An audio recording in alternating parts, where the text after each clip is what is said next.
आप सब यहाँ पर हैं, कारण भी मैं थोड़ा सा बता दूंगा। हमारी भारतीय सरकार ने सीए और एनआरसी जो है वो लेकर के आए और फिर पूरे देश में जो है वो उपद्रव आरंभ हुआ। कारण था वो उपद्रव तो कभी भी हो सकते हैं, पर वो कारण था और उपद्रव आरंभ हुए। यहाँ आईटी बॉम्बे भी उससे अछूता नहीं रहा और यहाँ पर भी उसी तरह से उपद्रव हुए जो सामान्य नहीं थे, आघात करने वाले थे। आप यदि उनके पास जाएंगे तो वहाँ पर देखेंगे, सुनेंगे वो क्या बोल रहे हैं, कैसे कह रहे हैं। वो आपके हृदय के लिए भी जो है वो अच्छा नहीं है। कई सारे जो है उसमें ऐसे शब्द बोले जाते हैं या बोले गए हैं जो आप नहीं सुन सकते, और वही हमारे साथ भी हुआ। हमने लगभग 1 महीने ये सब चीज़ें सुनी और उसके बाद जो है वो जब नहीं रहा गया तो फिर आगे आने का प्रयास किया और बोला कि नहीं, ये बंद करो, ये सब यहाँ टेक्निकल इंस्टीट्यूट में इस तरह से चीज़ें नहीं होनी चाहिए, नहीं तो जो पढ़ाई लिखाई है वो बाधित होती है। और उसके बाद फिर डायरेक्टर सर का मेल आता है और उसमें नियम जो है वो 22-23 नियम जो है वो लिख करके देते हैं, और उसके बाद से देखें तो सड़क पर आकर के लोगों ने बंद कर दिया। उसके बाद भी ये हमने समझा कि ये कोई ऐसे ही उठ करके नहीं हुआ है। यहाँ पर हमारे जो युवक आते हैं, युवतियाँ आती हैं यहाँ पढ़ने के लिए, उनके मस्तिष्क को दूषित किया जाता है। मैं ये आक्षेप नहीं लगा रहा हूँ, परंतु ऐसा है। आप कई विद्वानों के लेक्चर सुनेंगे तो आपको समझ में आएगा कि महाविद्यालयों में बच्चों के मस्तिष्क को दूषित किया जाता है।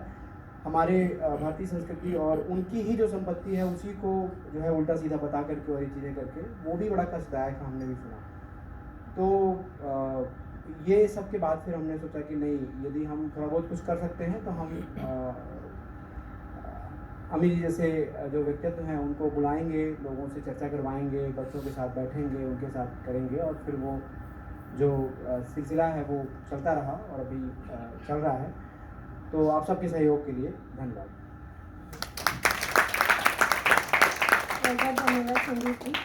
यहाँ पे उपस्थित सभी जनों से मैं निवेदन करूँगी कि थोड़ी देर और रुकें और हम राष्ट्रगीत के साथ कंक्लूड करेंगे। पर उससे पहले मैं चाहूँगी एक बस धन्यवाद प्रस्ताव के लिए डॉक्टर अभिषेक त्रिपाठी जी को आमंत्रित करती हूँ स्टेज पर।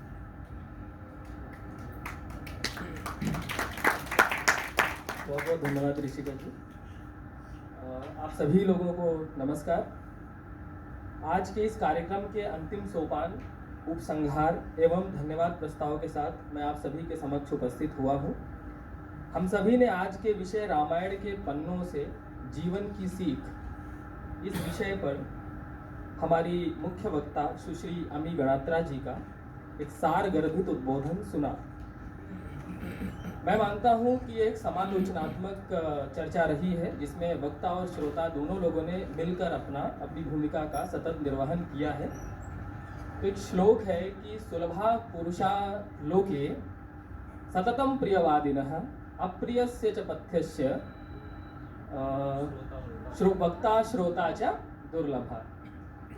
तो आपने उत्तर रामायण, उत्तर रामचरितम के भी जो उत्तरकांड के भी जो खंड हैं उस पर भी अपने विचार रखे। हमारे श्रोताओं ने भी उससे संबंधित प्रश्न किए।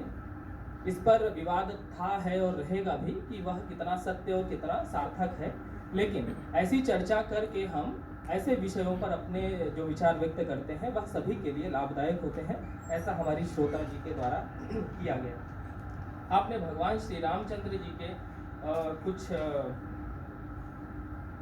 जो गुण जो रामायण में परिलक्षित हुए हैं कि विषम काल में भी धैर्यपूर्वक सृजनात्मक कार्य करने का सामर्थ्य उन्होंने दिखाया, पिता की आज्ञा का पालन किया, माता द्वारा मिल रहे राज्य को भी ठुकराकर आगे जाने का आदेश उसका पालन किया, मित्र के द्वारा सामर्थ्य का परीक्षण अहंकार मुक्त होकर किया, छात्र भाव जो जैसे आपने कहा कि हमने अरुण गोविल जी को देखा, बहुत ही शांत एक हल्की मुस्कान के साथ दिखते हैं, तो उसके अतिरिक्त भगवान का एक छात्र भाव भी रहा है और वह भी उनमें रामायण में जो है विशिष्ट रूप से उस पर व्याख्या की गई है, वह भी है। और आवश्यकता अनुसार उग्र भाव कि जिसके लिए गोस्वामी तुलसीदास जी भी लिखते हैं सुंदरकांड में, रामचरितमानस के अंतर्गत कि विनय न मानत जलधि जड़ गए 3 दिन बीत और बोले राम सकोप तब भय बिनु हो ही न प्रीत। और वहां पर वो कहते हैं, गोस्वामी तुलसीदास जी लिखते हैं कि स्वयं समुद्रदेव कहते हैं कि हम तो आपके पूर्वज हैं, अपने पूर्वज के प्रति भी वैसा भाव, उग्र भाव रखना, वो भी तब जब 3 दिनों तक उनकी ही आराधना करके बैठे रहे। तो कैसे जो है अपने विवेक का प्रयोग करना चाहिए, वो भगवान श्री रामचंद्र के जीवन से परिलक्षित होता है। तो मुझे विश्वास है कि आज का यह उद्बोधन हम सभी लोगों के लिए ज्ञानवर्धक और अतीव आनंद की अनुभूति प्रदान करने वाला सिद्ध हुआ है। सुश्री अमी गणात्रा जी के इस ओजपूर्ण व्याख्यान को सुनकर हम सब इस कार्यक्रम के पश्चात आज के विषय पर एकांत मनन अवश्य करें, यह बहुत महत्वपूर्ण है। यदि कोई भी विचारणीय बिंदु मिले तो हमारे समूह से साझा भी करें। इसके साथ मैं सुश्री अमी गणात्रा जी को आज के इस सारगर्भित उद्बोधन हेतु IIT बी फॉर भारत तथा थिंक इंडिया की ओर से आभार ज्ञापित करता हूं तथा आशा करता हूं कि आगे जब भी हमें आपके मार्गदर्शन की आवश्यकता पड़े तब आप हमारे मध्य उपस्थित रहें। अपने आराध्य महादेव से आपके अच्छे स्वास्थ्य की कामना करता हूं। मैं आज की चर्चा में सम्मिलित सभी महानुभावों को भी धन्यवाद ज्ञापित करता हूं। आप सभी धैर्य और उत्साह के साथ इस पूरे कार्यक्रम से जुड़े रहे। मैं आशा करता हूं कि आगामी कार्यक्रमों में भी आप सभी इसी उत्साह के साथ प्रतिभाग करेंगे। मैं आज के कार्यक्रम की व्यवस्था में लगे मेरे सहयोगी श्री संदीप कुमार मिश्र जी, जो कि मुख्य व्यवस्थापक रहे, भगिनी ऋषिका राय जी, जो कि संचालिका की भूमिका में थी, श्री गोविंद मौर्य जी, श्री प्रत्युष भारत जी एवं श्री सिद्धार्थ कालहस्ती जी, जो संचालन सहयोगी के दायित्व की अभिपूर्ति कर रहे थे, उन सभी का धन्यवाद ज्ञापन करता हूँ। साथ ही मैं आचार्य द्वय श्री वरदराज बापट जी एवं श्री नीरज कुंभकर्ण जी को भी आयोजन संबंधी विविध संयोजनात्मक कार्यों हेतु विशेष रूप से धन्यवाद ज्ञापित करता हूँ। साथ ही सुंदर भजन प्रस्तुति हेतु श्री ओम जामदार जी एवं भगिनी समीक्षा यादव जी को भी हृदय स्थल से आभार ज्ञापित करता हूँ एवं शुभाशीष देता हूँ। जय श्री राम। जय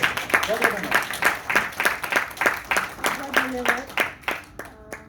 तो इससे पहले कि सब लोग उठ जाएं, मैं ये बोलना चाहूँगी कि हम फिर से चाहेंगे कि अमी जी आएँ, ऑफलाइन नहीं तो ऑनलाइन ही सही हम प्रयत्न करेंगे कि आप फिर से जुड़े हमारे साथ। और जी गजेंद्र जी, आप कुछ 2 शब्द कहें? अच्छा, चलिए। तो मैं चाहूँगी कि सभी लोग खड़े हो जाएं अपने स्थान पे और राष्ट्र गीत के साथ हम समापन करते हैं।